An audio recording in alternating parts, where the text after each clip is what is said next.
The City at World's End. Chapter 18. Fateful Return. Another night had come. Under the brilliant, unfamiliar stars, black mountain peaks looked broodingly at the scene of feverish activity on the little plateau. Lights flared there, illumining the little group of long, low buildings, the supply yard with its crane, and the dim metal mass of a small star cruiser battered and tarnished by long use. A wide hatch gaped in the side of the ship's hull, and toward it Keniston and his three companions were carefully rolling a massive, black ovoid thing that rested in a wheeled cradle. "You needn't worry. There's no danger of detonating it when it isn't even electrofused," John Arnold was saying reassuringly. "Listen, if this energy bomb is able to change a whole planet, I'm treating it with respect," rumbled Gore Hall. Keniston felt the unreality of it. The whole scheme now seemed to him mad, harebrained. This big black mass his hand touched, how could it change the future of a world? He tried to fight down these doubts. The scientists of this latter-day universe, masters of a knowledge far beyond his own, had affirmed the soundness of Arnold theory. That was what had nerved him to start this project, and he must cling to it. It was too late now for questions. He was tired, dead tired. They had worked without respite all through the day, he and Gore Hall and Magro, helping Arnold and his technical crew to load the masses of supplies and incomprehensible equipment necessary for the experiment. The little star cruiser was Arnold's workship. It had carried him on many research trips throughout the galaxy. And the eager young men of the crew who had worked and dreamed beside Arnold for so long had asked no questions. Whether or not they guessed what their mission was to be, Keniston had no way of knowing. The chief pilot came up to Arnold as the four of them reached the hatchway and their cryptic burden. "She's all checked and ready for takeoff whenever you are." Arnold nodded. The technical men were taking over the task of loading the energy bomb and making it fast in its shock-proof well. "As soon as they're through," said Arnold. He glanced at Keniston and the others with a weary, triumphant smile. "In about 20 minutes, we'll be on our way." It was then that Keniston saw the jet streams of a flyer drawing a distant curve of flame across the sky, coming toward the plateau. The others saw it too. They waited while the technical crew labored swiftly on, and Keniston said, "It must be Lalor with a message." "Yes," said Arnold. "No one else could know we were here." Yet their uneasiness grew as they watched the flyer sweep into a landing. Keniston thought desperately. "No one else could know. We wouldn't have been followed." He found himself running with the others across the flat surface of the landing field. He saw the figure that stepped out of the flyer. It was not Lalor. It was a man he had never seen, a stocky man with clipped iron-gray hair and a look of authority on his square face. Behind this stranger came Varnallen, and with her, his face alight with triumph, was Norden Lund. Keniston stopped, his heart sinking in cold despair. The stocky newcomer stood, surveying with startled, unbelieving eyes the bustle of activity around the cruiser. "I wouldn't have thought it was possible," he gasped. "Lund, you were right. They were going to do it without permission." Lund said happily, "Yes, sir. I suspected it. That's why I had them watched. You can see for yourself." And to Keniston and Arnold and the others he said, "Let me introduce you. This is Coordinator Mathis." Varnallen was standing and looking at them, her face shocked and incredulous in the white glare of the work lights. She looked as though she could not credit what she saw. "I didn't believe it," she said, speaking to Keniston slowly. "When the Coordinator informed me of what Lund had told him, what you were doing, I refused to believe it. I came with him to prove that he was wrong." She paused, her blue eyes growing hot, fixed on Keniston. "But I was wrong. You are a complete barbarian, with no respect for law. I'm beginning to think your people should be quarantined."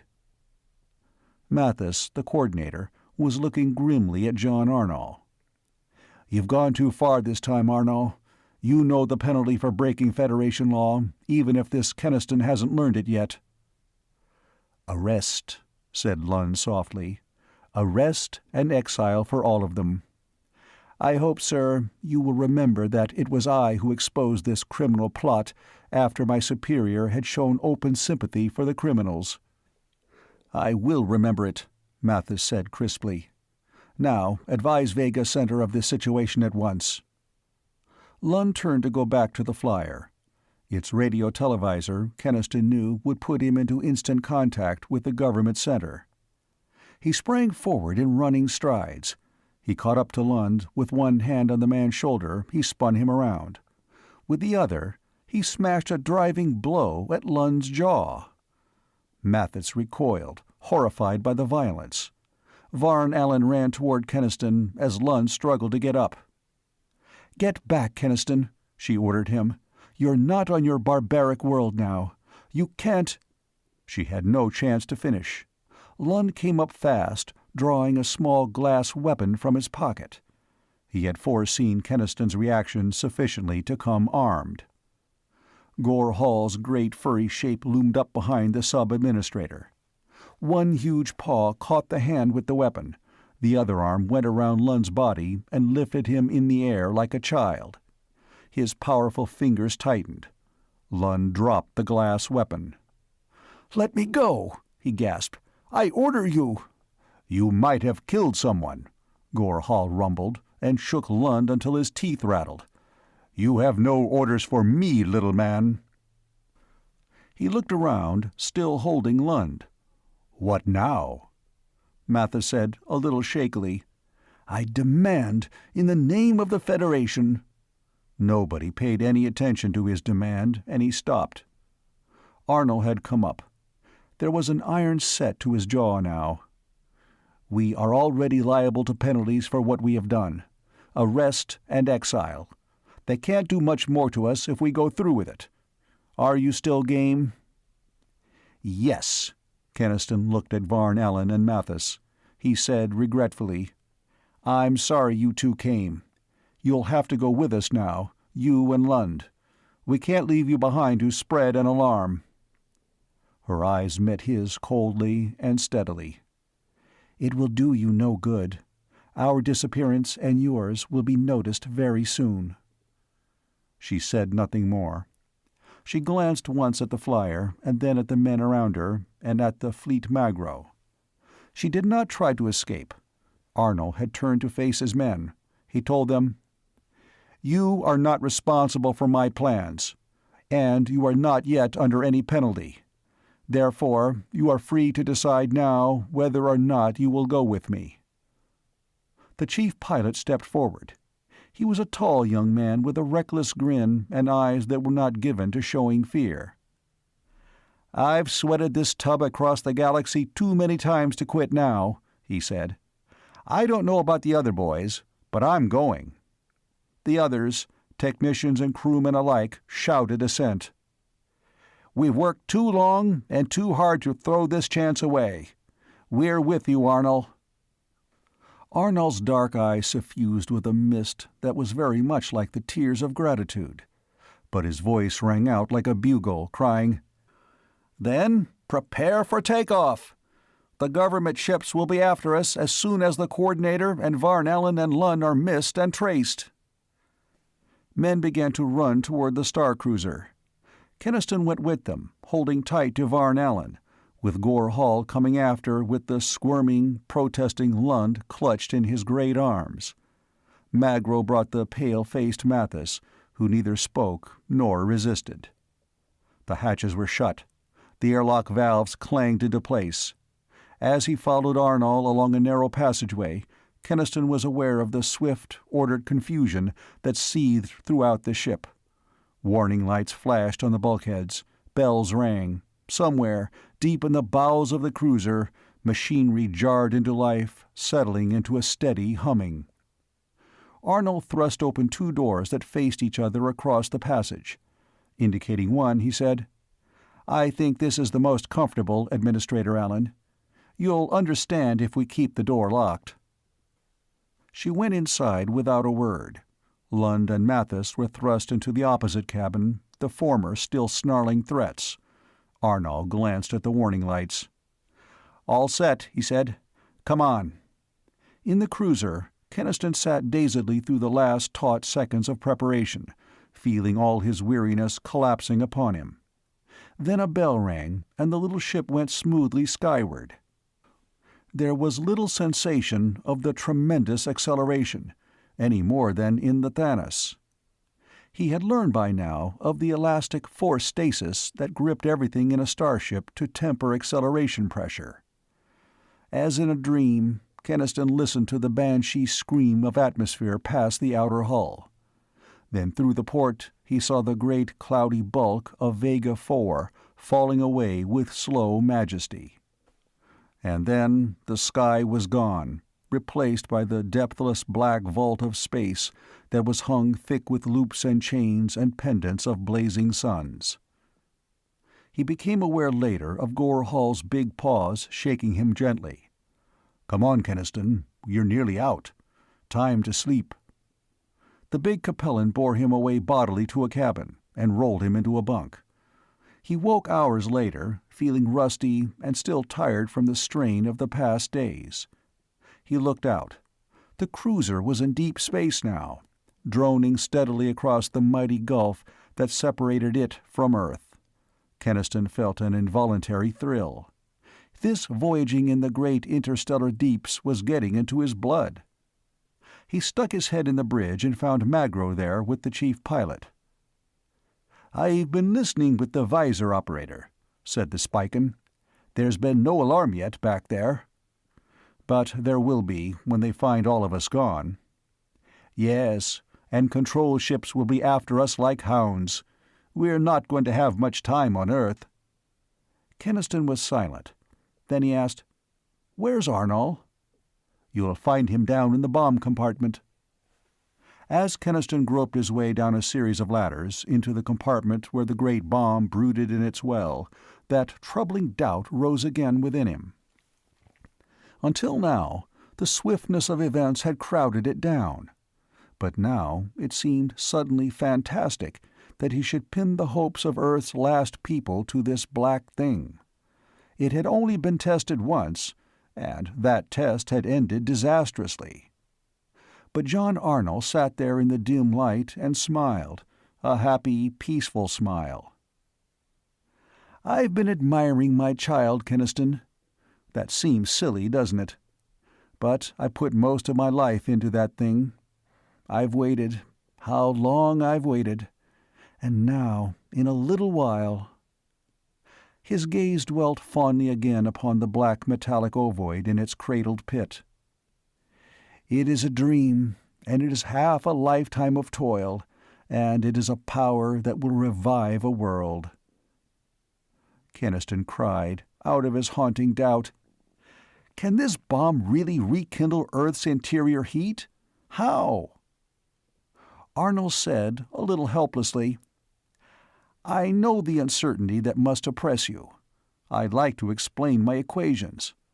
But how can I, without first teaching you all that the ages have brought in new science?" He went on, "But even though a primitive scientist, you are a scientist. I will try to make you understand the principle at least. You know that most suns derive their energy from a nuclear reaction that changes 4 hydrogen atoms into 1 helium atom by a series of shifting transmutations involving carbon and nitrogen?" Keniston nodded quickly. "Yes, that carbon-nitrogen cycle was discovered in my time. Scientists called it the solar phoenix. The tiny fraction of atomic weight left over, after the cycle, was the source of solar radiation." "Exactly," said Arnold. What you wouldn't know is that scientists in the ages since then have succeeded in triggering similar cyclical reactions in other, heavier elements. That is the key to my process. Most planets, like your Earth, have a central core of iron and nickel. Now, a transformation of iron to nickel in cyclic reaction had been achieved in the laboratory, liberating the energy. I asked myself, instead of in a laboratory, why not start that reaction inside a planet? Then it would reproduce the basic solar reaction inside such a planet? Keniston said incredulously. Not really, for the iron-nickel cycle does not yield such terrific radiation as your solar phoenix, Arnold corrected. It would, however, create a giant solar furnace inside a planet, and raise the surface temperature of that world by many degrees. Keniston voiced his worry. There wouldn't be danger of the nuclear reaction bursting through to the surface? It can't burst through, Arnold declared. The cycle can only feed on nickel and iron, and the massive outer sphere of silicon and aluminum around the core would contain the reaction forever. He added, that is why the energy bomb that triggers the reaction must be detonated in the core, and that is why we can quickly start the process on your Earth, because the ancient heat shafts there provide access to the deep core without elaborate preliminary boring. Keniston nodded. The theory seemed sound enough, and yet... He said slowly, but when you tested it before, the planet was nearly destroyed by quakes that the convulsion in the core started. Planetoid, said Arnold wearily, not planet. Haven't I explained that enough times? The mass was insufficient to sustain the blast. He was suddenly angry. Why was I ever fool enough to accept that impossible test? But I repeat, Keniston, I know what I'm doing. The entire College of Science has not been able to find flaws in my equations. You'll have to be content with that. Yes, said Keniston. Yes, I'll have to be. But as he left Arnold, he could not entirely crush his apprehension. This man-made creation of a solar furnace in the heart of a planet was as monstrous to his mind as the making of fire must have been to the first man. What if, by his faith in John Arnold, he had doomed Earth instead of helping it? One decision came clear in his mind. If there was a possibility that Earth's surface might be ravaged by destructive quakes, no one should remain for the detonation of the bomb who did not do so of his own free will. With a queer pang of guilt, he thought of Varn Allen. She and Lund and Mathis, prisoners against their will, would have to be let go before the great risk was taken. He would give her that reassurance at least. The door of her cabin had a simple combination lock, and the dial numbers had been given to all hands in case of necessity. Keniston opened it and went in. She was sitting rather as he had sat that time aboard the Thanos, her shoulders bent, her gaze brooding on the immensity of space beyond the port. He thought she had not slept, from the lines of strain and weariness in her face. She straightened up at once and turned toward him defiantly. "Have you come to your senses and abandoned this criminal project?" she demanded. The hard anger in her clear eyes awakened answering anger in Keniston. "We have not," he said. "I came only to tell you that you and Lund and Mathis will be allowed to leave Earth before the thing is done." "Do you think I'm worried about my own safety?" cried Varn Allen. "It's the thousands of your people whom you're endangering by this mad defiance of Federation law." "To the devil with Federation law," he said roughly. Her eyes flashed hotly. "You'll learn its power. Control ships will speed to Earth before you can even do this thing." Exasperated beyond measure, he grabbed her shoulders with a brutal impulse to shake her. Then the totally unexpected happened. Varn Allen began to cry. Keniston's anger melted into distress. She had always seemed so cool and self-contained that it was upsetting to see her in tears. After a moment, he clumsily patted her shoulder. "I'm sorry, Varn. I know you were trying to help me there at Vega Center, and it must seem to you that I'm ungrateful. But I'm not. It's just that I have to try this thing, or see Middletown's people break their hearts trying to fight your Federation." She looked at him, wet-eyed, and murmured, "I'm behaving like an emotional fool." He looked down at her, his hands still on her shoulders. She pushed him back. She seemed to avoid his eyes as she said, "I know you're sincere, Keniston, but I know, too, that this thing is wrong, that you can't successfully defy the power of all the stars." He was strangely depressed when he left her. He tried not to think about it, tried not to remember the touch of her, tried not to recognize the choking emotion that had leaped in him for a moment. "That's just insane," he muttered to himself. "And there's Carol." He would not go to her again, in all the hours and days that the little star cruiser swept full speed across the galactic void. He was, somehow, afraid to see her once more. A tension grew in Keniston as the dim red spark of Sol largened to a sullen sphere. As the cruiser swept in at decelerating speed past the lifeless outer planets, he looked ahead.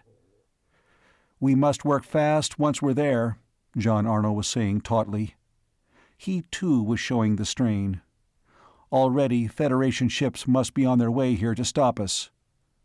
Keniston made no answer. That cold, haunting doubt was a deeper shadow on him as he watched the gray blob of old Earth grow big ahead. His people were there, waiting. What was he bringing to them and their dying planet? New life, or final, ultimate death? End of Chapter 18.